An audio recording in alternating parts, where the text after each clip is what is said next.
What's going on, guys? So in this video, I want to share a story with you about how I was once arrested for and also put on the news for this particular situation for trafficking drugs. Drugs, marijuana is what I mean. And the reason I say drugs in that sense is not because I think marijuana is a drug. It's because 10 years ago is when this happened, exactly 10 years ago today. And at that time, it was looked at far more like a drug than what most people consider it now.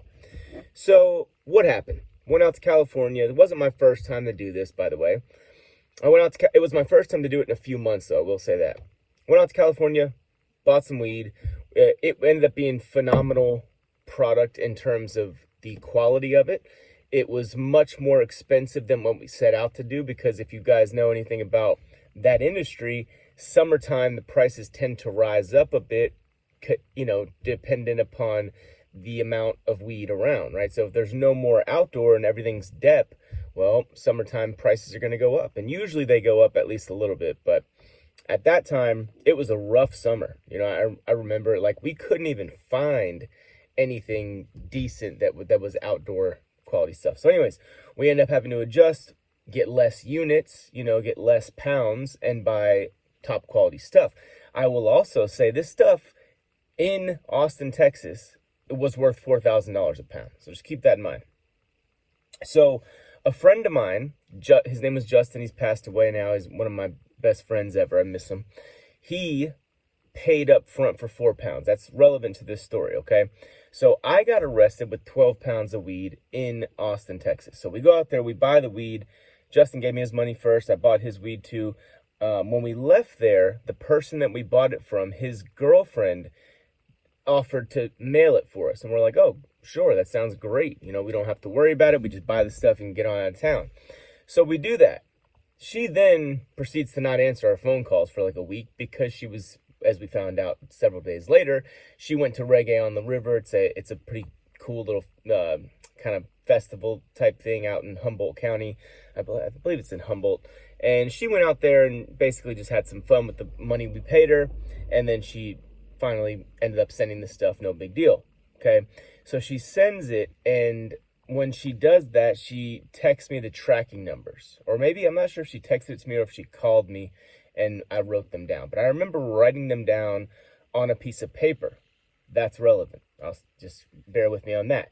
So the day that they're supposed to arrive, okay, I checked the tracking numbers when I'm at my house before I was out, before I left that morning, and I saw that they were out for about to be out for delivery. I can't remember the exact status, but they were going to arrive that day. I'm like, awesome, So before I left my house, I wrote down, or no, I think when she told me, I wrote down the tracking numbers, had that piece of paper on me, put it in my pocket, because I wanted to check and see once it, to know when it actually got there. So I'm out doing my thing, and I checked the tracking number. I see that it arrived. And so I'm like, okay, great. And I looked at Justin's as well. I see that his also had arrived. So I'm like, cool. And I text him, say, hey, your stuff's there. And then I didn't text I said, hey, what's up so I sent mine, not to my house. I sent it to a girl who was actually the ex-girlfriend of one of my very best friends, even still to this day. So she had done this for me before. We had been over what to do in the event that the police deliver you the package. And, I thought she would handle it well, because there really is a way where you cannot get in trouble if you're receiving a package. But anyways, I'm not going to get into all that. At any case, I text her, I say, hey, what's up? She says it's here. So now notice, she didn't text me saying, hey, it's here. I texted her, she says it's here.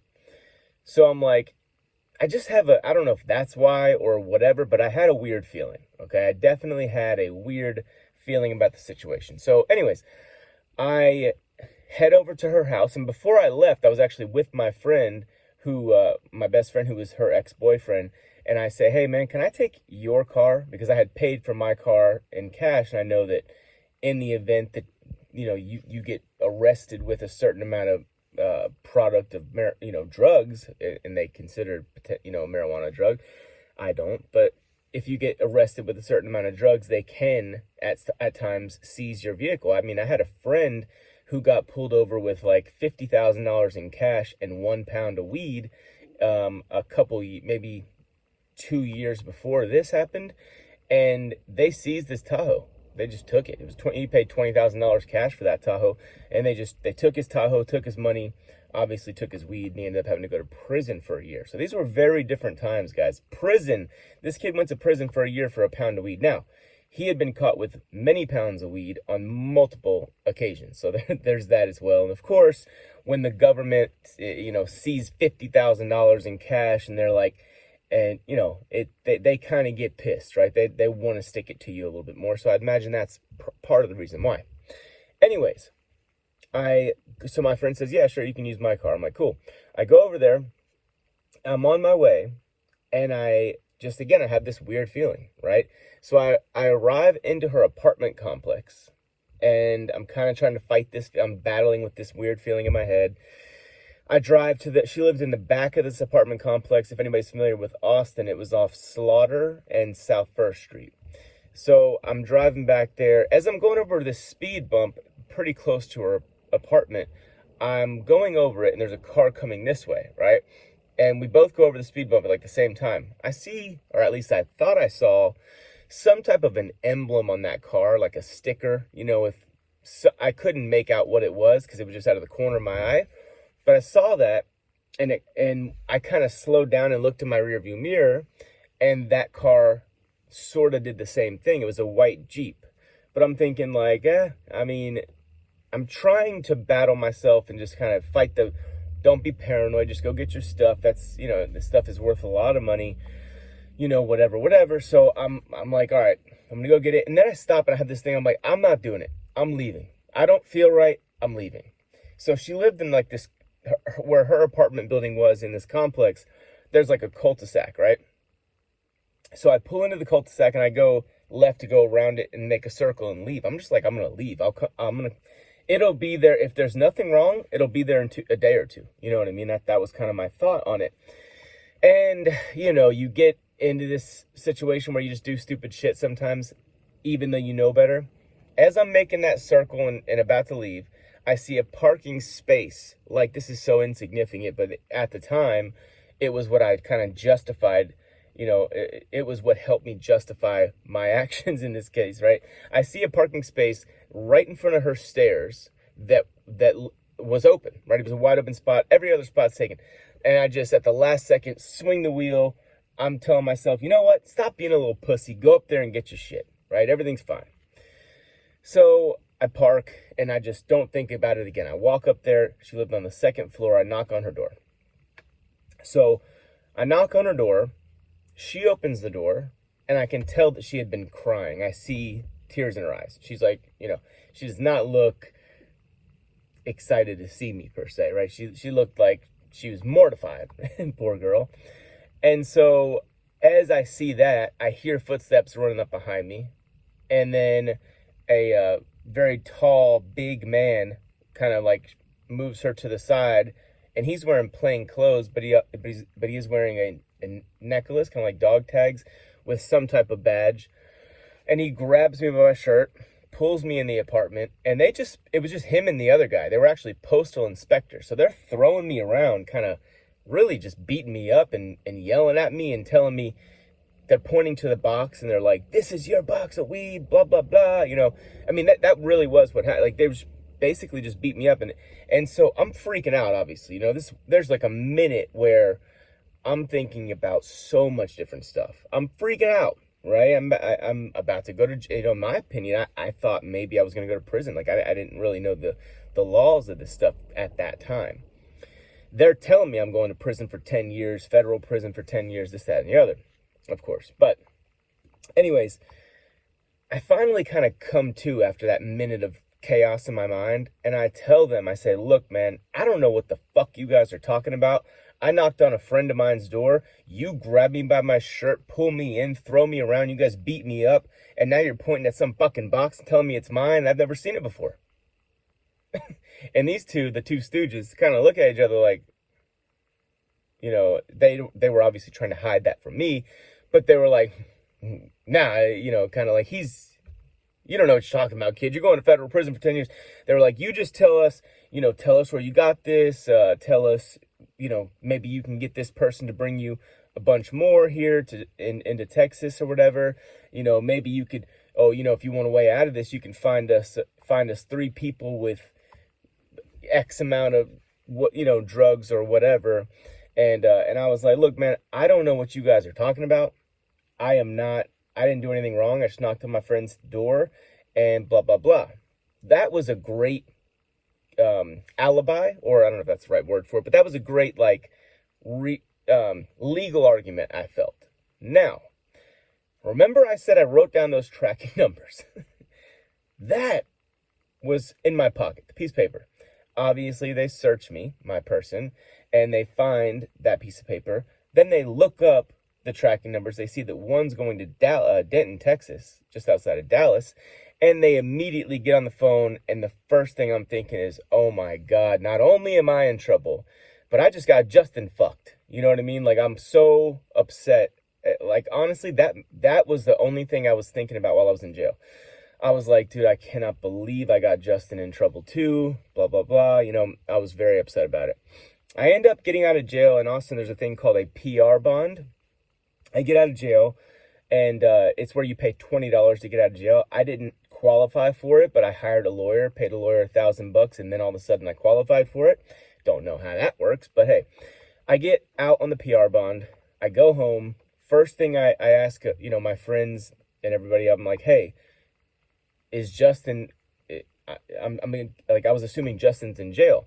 And they're like, no, dude, Justin's not in jail. He's fine. He's been calling us worried about you all day. And I'm like, what? So I was so happy. I'm like, what do you mean he's not in jail? And I told my friends what happened. And they're like, oh, so then I called Justin. I'm like, dude, you're okay? And he's like, yeah, bro. How are you doing? And I'm like, I was just so happy to know that he's okay, right? So he was like, so he called the person that he had his box sent to, and I think they might have said somebody came by there after the fact or whatever. Can't really remember, but maybe no one came by there at all. I don't know, this was 10 years ago. But in any case, I was very, very happy that Justin was okay and not in jail because of my dumb ass, right? So from there, obviously, I've got a case now. It was on the news for 30 seconds or whatever. I'll try and find that and include it in the video. But people, and this is, again, 10 years ago, that was before social media just ruled everything. A lot of people that knew me around Austin saw me on that news segment. Like, for example, we always went out to 6th Street, of course, in my early mid-20s at that time, 25 years old. We would go out to 6th Street all the time. We would always see the same parking lot attendant in the parking garage that we would park at. I'm always joking around with him because I'm half drunk every time we're pulling up to park there. I'm like, give me a discount, bro, give me a discount. And he's just like, nah, man, I'm not, really has no interest in socializing with me or giving me a discount.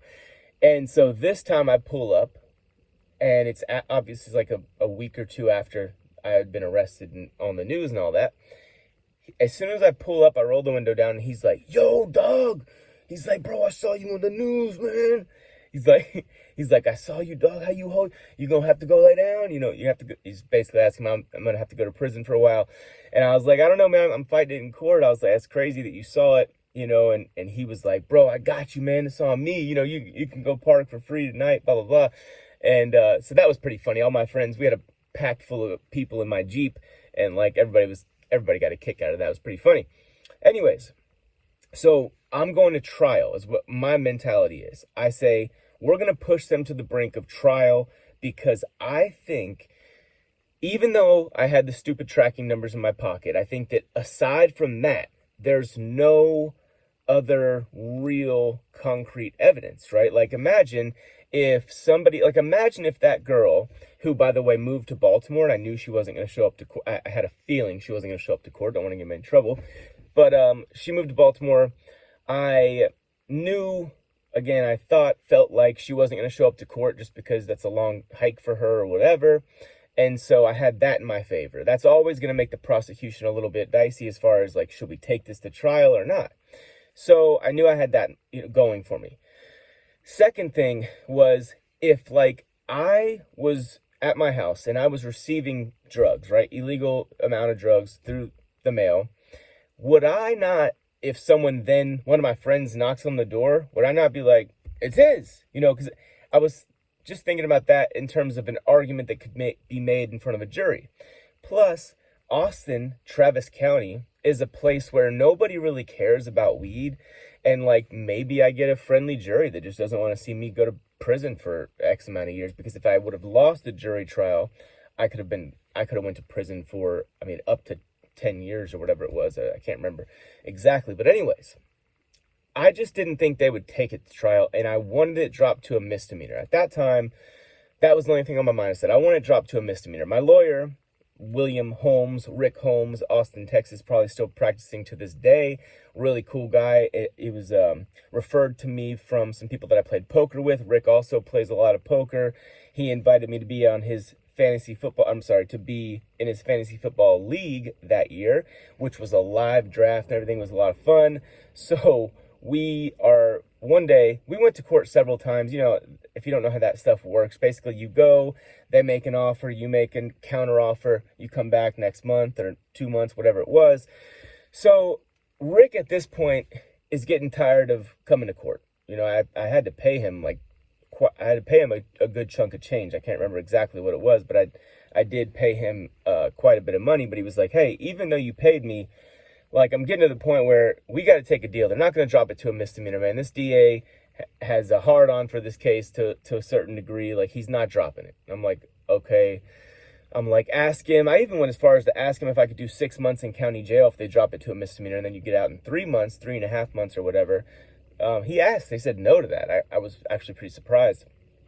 But the last offer this DA made me was 2 years felony deferred probation, which means in 2 years, if you complete the probation, the charge is dismissed off your record, right? So it's not a bad deal. I was very close to finally saying, okay, I'll accept that. But I had told all my friends for months, I'm going to beat this case and it's going to catapult me into, just better things in my life. I'm a believer in momentum. And I would tell everybody, like, no, I'm going to win.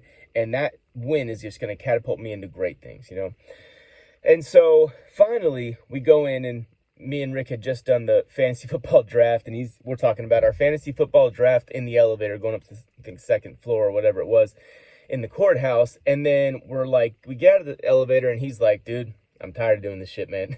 We got to wrap this case up is basically what he's saying. I'm like, well, go in there and see what you can do, Rick. He goes in there, talks to the DA, comes back out, and he points to me from across the lobby or whatever in the courthouse. He goes, you, come here. And he's pumped. I'm like, what's going on? So I'm like, I run over there, and he's like, you just caught a fucking break. He goes, you just caught a break. This is a new DA, brand new, first week on the job. The previous one got promoted, got some kind of promotion, right? So he's gone. He's out of the picture. This lady didn't even know what was going on in the case because she's got so many cases to deal with, right? And Rick went in there and hammered her. He was like, hey, we're going to take this thing to trial, blah, blah, blah, blah, blah, drop it to a misdemeanor, or we're going to trial. That's, basically he kind of went at her that way. And she kind of panicked and freaked out. And he said, okay, she said, wait, what about 2 years misdemeanor deferred? Why? She saw what the previous offer was, which was 2 years felony deferred. So she's like, let me just get something, right? She says, what about 2 years misdemeanor deferred? And Rick goes, no, we'll do 1 year misdemeanor deferred probation. And she goes, okay, fine. Rick comes out, tells me that. He explained this story to me, and he's like, sign this fucking deal. Don't give me any shit, Evan. And, she also, by the way, asked for, I think it was 80 hours community service. And Rick was like, we'll do 10 or 20 or whatever. It was a much lower amount. He really hammered her in negotiations. So I was very grateful for the job that he did, even though he's really getting tired of me throughout the process. So I signed, right? I signed. I'm like, this is great. Now at that time in my life, I smoked weed all the time, right? I probation was going to be an issue for me. So I didn't want to take drug tests. How could I get out of taking drug tests? Well, I could move to a different state, maybe California, by example. So I go to probation, fail my first drug test. Not a good look, okay? So I'm already like, this is going to be an issue if I have to do this probation in Texas, you know? So I fail my first drug test. I then leave, come back the next meeting or whatever. And the probation officer's like, the first time we basically expect you to fail, but from now on, you know, you cannot fail any more drug tests. I'm like, cool. I go in for the second meeting. I passed my drug test. It wasn't easy. I did not want to quit smoking weed. And so I passed the drug test. I go in there and then I tell my probation officer, hey, I would like to see if there's any way I could get my probation transferred because I'm starting a nonprofit organization in California. And I actually did intend on starting that. I unfortunately haven't done it yet. It's still something I'm possibly going to do, so I'm not going to discuss it yet. But I tell her, and I had a real reason to do it in California or whatever, because I had an investor there, blah, blah, blah. And so this probation officer says, you know what? I think we can make that happen. And I'm like, wow, that's great. And she's like, yeah, you know, I mean, you seem like a good kid, and I think that's a good cause or whatever. I think we can make it happen. So I don't know where we left it exactly, but the next meeting I go back in next month, right? I passed my drug test. I have all my community service hours done. I've got all of my probation fees were paid and everything. And that's obviously a step in the right direction if you want that transfer. And how that would work is I would be on mail-in probation, where they would just mail me a piece of paper every month. This is how I would check in if I lived in California. With like a bunch of questions on there, and it would say like, did you do anything illegal? Did you do this? Did you do that? Have you been in trouble? You say no, and send it back, sign it and send it back. That's it. That's how you report to probation. So no more drug tests, right? That was my main prerogative in this. So I get transferred, or I'm sorry, I skipped a whole hell of a lot. Hold on. So I come back that meeting. I told you I had all my stuff paid off. Everything was done, ready to go. And then I have a new probation officer. This new officer is like, you failed a drug test for 3 different substances, by the way. The first drug test I took. He's like, you did this, that, and the other, and you got caught with 12 pounds of weed. Like, you are not going anywhere. And basically tells me like that. So then they make me an appointment to come back the next week or something, because I guess he was just going to, I can't remember exactly why, but a week later I had to come back and talk to him. So I come back that next week. There's another new probation officer assigned to my case. So I don't know why the first probation officer, who was cool with me transferring, I don't know if she got fired or what happened, but they put a new probation officer on. And then they put another new probation officer on my case the third time I went in.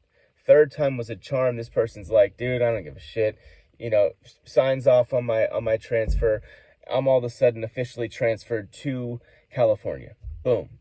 By the way, to the same exact county, Mendocino County, that the weed was mailed off from to begin with. So the whole thing came full fucking circle. It was wild. And I walked out of that.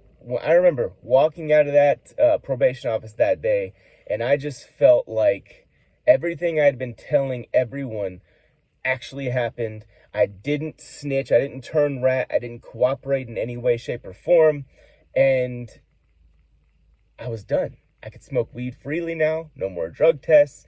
And I went out and lived in California then for, actually, it would end up being many, many years after that. And I've got a bunch of stories like that about what my time in California. So if you guys like this story, you want to hear more stories like it, and this will be a channel that I'm talking about all kinds of stuff.